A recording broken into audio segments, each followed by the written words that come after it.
On those really early trades, and this is actually interesting here. The Wow. Riven. This is a really low-key counterpick to the Gangplank, and it's so effective at bullying him out of lane. Pick that around this sort of time in the game, he's going to the side lanes. He's trying to make a play. And there you go. Team, there's that level 6 from the Riven, and the stopwatch comes out from Mouse, but he has nowhere to run. He gets the orange, but it isn't going to be enough. First blood going on over to Genu. The carries pretty much with that barrel combo. You can completely change fights off of one ability. Well, that's going to be the Cataclysm laid down by Flawless.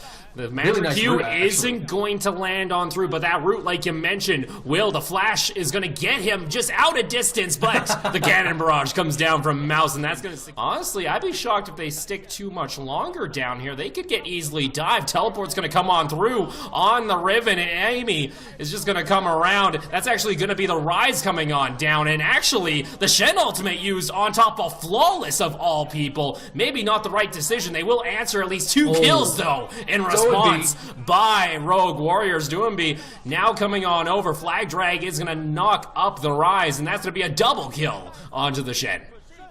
And it turns around for Rogue. So, if Genu is a little low in the trade, he would have to be careful, but up in top lane, it looks like Amy going to be looking to try and help him out. The Cannon Barrage comes on down, but that ain't going to be enough to save him. As it's definitely not been working for LGD. Well, Flawless going to be spotted out in his jungle, but PYL might be the one getting caught out. That's going to be the Stand United coming on down by Killua. The knockup's going to follow on through. PYL sitting low, but here comes a teleport onto that backline. But unfortunately for the Riven, having to flash away Genu, and it's going to be the one... Oh, yeah, you can see it coming through here. That's going to be the Realm Warp underneath the tower. Mousy has nowhere to go. He tries to take down at least one person, but it isn't going to be enough as a unit.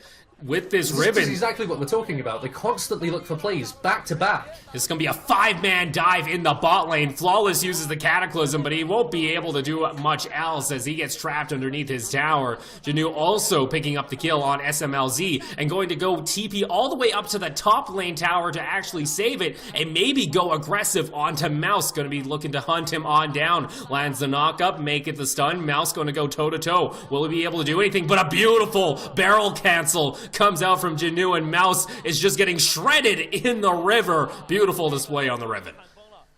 This early in the game to help survive this Riven damage now, because it's Riven got so fed so early. He's looking for a dive though in the mid lane. Genu, he gets the shields on down, can't escape the Cataclysm, decides, hey, I'm gonna fight, I have a stopwatch, you know. And that's gonna be 3 members of Rogue Warriors just getting demolished in the mid lane. Imp going off on the Varus, double kill in his favor. And just like that, LGD complete the dive effectively, and now they're getting Baron.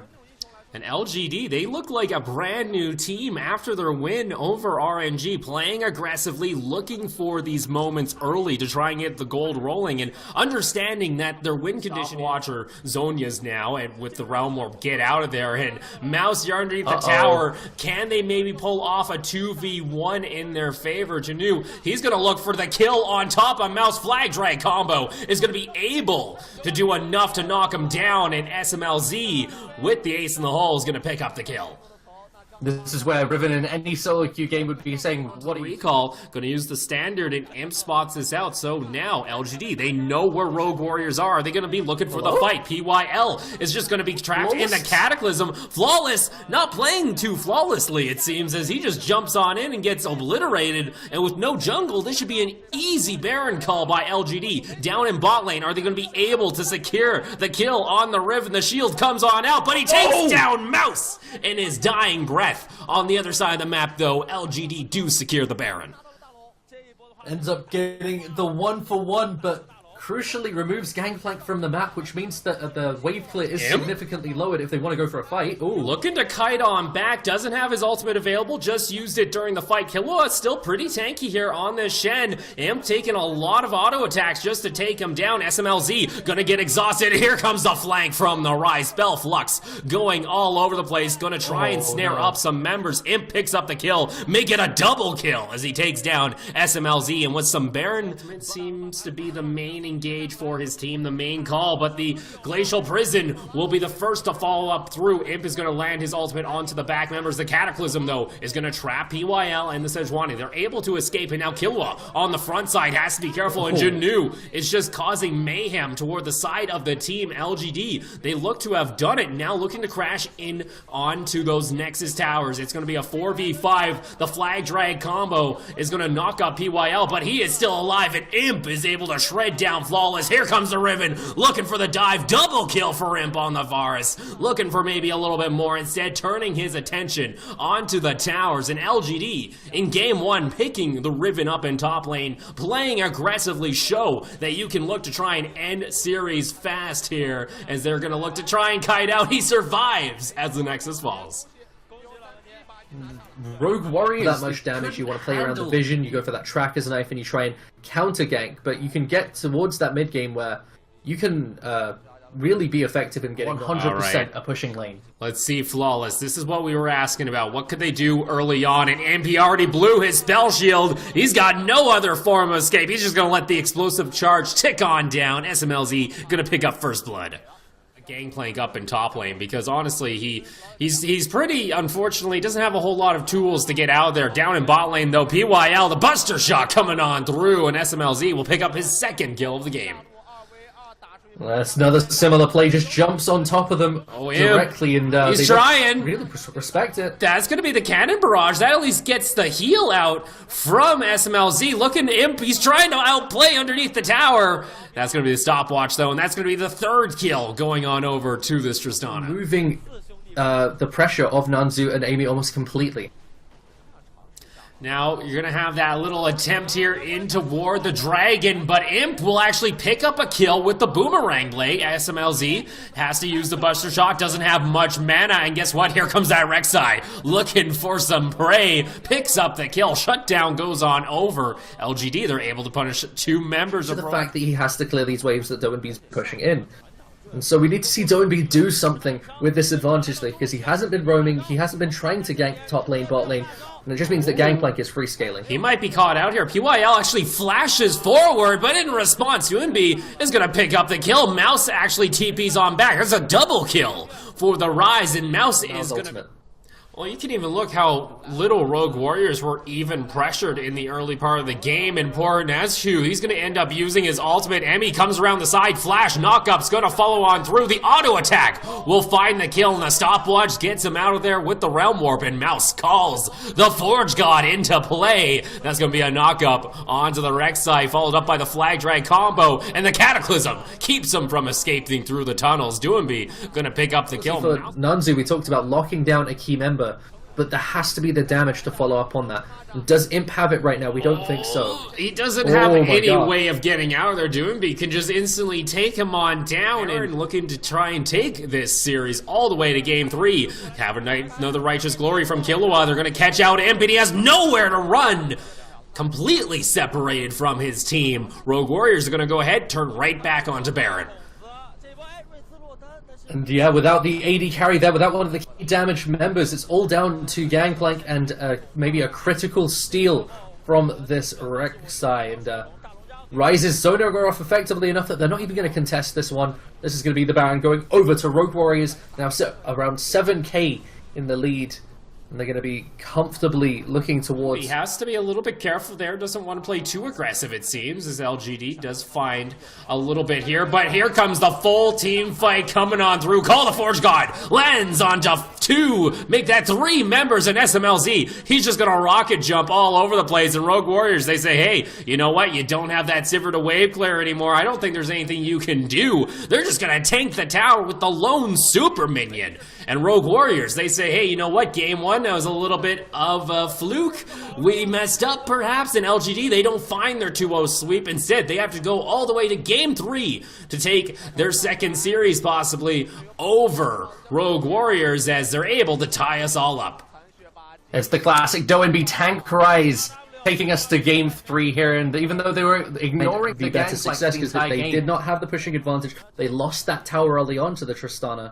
And they couldn't find the ability to get those multiple lanes of... Mouse looking to try and push out the wave as much as he can, does get caught out, and that's going to be the Hextech ultimatum. And that's also the Rengar on top of him, but uses the Gnar ultimate to try and escape. Gets the wallop. He will trade 1-for-1 underneath the tower. First blood, though, going in favor of Jinu. Really? Stall out as much as possible.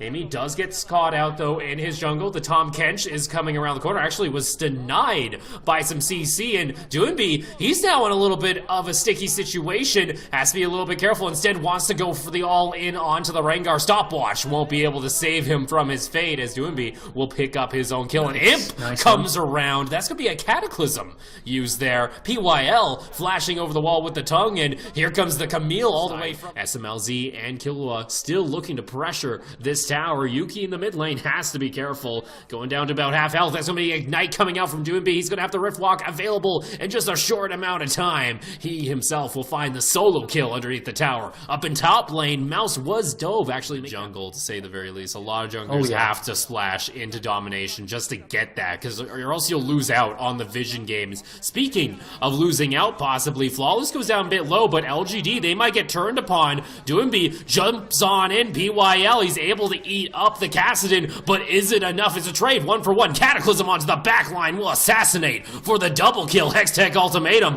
Gnar is stuck inside the pit, but guess what? It's a trade of 1-for-1. Now down into a 2v2. SMLZ, he's able to pick up the 1 kill, but can he escape from the Camille bearing upon him? That's going to be the ace for LGD. And LGD...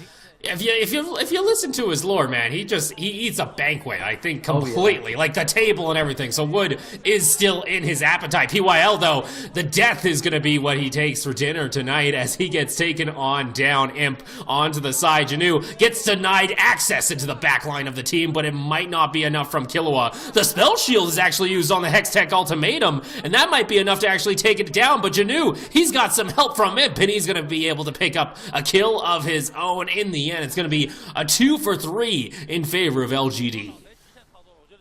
Doinby ended up having... It seems to me that Rogue Warriors, they just haven't been playing as well in this early aggressive style as we usually see. Oh, Flawless just going to join the fray with Doinby. We'll get back to you there. The Cataclysm was popped, and Mouse is behind the team. He actually teleported. He might be regretting this, though, as Imp is looking to hunt him down. Going to Arcane Shift on, and he's able to sidestep the Mystic Shot, and he's going to get taken on down by the Mystic Shot of Imp. Really hitting this point in the game where they can become active. We've seen how well Jinu's been playing and how well he's been punishing the members of Rogue Warriors. And this is going to be the Baron going over, not secured by Rengar, though. He's in the back line. He tried to assassinate Yuki, but he's not able to pick up the kill.